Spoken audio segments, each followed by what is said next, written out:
تقون فضل من اللہ و رضوانا، وہ تلاش کرتے ہیں اللہ کا فضل اور اس کی رضا۔ سیماہم فی وجوہہم من اثر السجود، ان کی علامت ان کے چہروں پر سجدوں کے اثرات ہیں۔ ان کے اللہ والے ہونے کی علامت ان کے چہروں پر سجدوں کے اثرات ہیں۔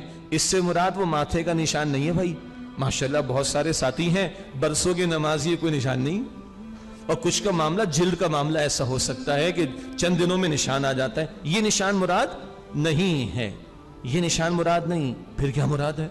اللہ والا ہوگا، چہرے پر نور ہوگا انشاءاللہ، اللہ کی اطاعت کرنے والا ہوگا، اس کا چہرہ بتا دے گا، اس کی چال بتا دے گی۔ وَعِبَادُ الرَّحْمَنِ الَّذِينَ يَمْشُونَ عَلَى الْأَرْضِ هَوْنًا، سورہ فرقان کے آخر میں، رحمان کے بندے زمین پر عاجزی سے چلتے ہیں، بندے ہیں نا، بندے بن کر چلتے ہیں، اکڑتے نہیں ہیں، تو ان کے چہروں پر اثرات ان کے سجدوں کے اللہ والے ہیں، اللہ کے سامنے جھکے رہتے ہیں، اللہ کے اطاعت گزار ہیں، اللہ کے فرما بردار ہیں، ان کا چہرہ بتائے گا، ان کی گفتگو بتائے گی، ان کی چال ڈھال بتائے گی، ان کے معاملات بتائیں گے، ان کی روش بتائے گی۔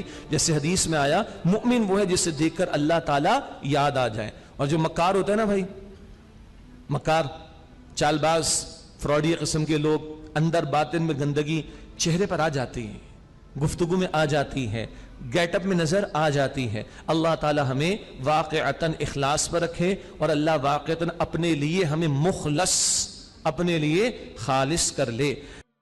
دین کی بات پھیلانا صدقہ جاریہ ہے، ثواب کی نیت سے ویڈیو کو شیئر ضرور کیجیے۔ جزاک اللہ۔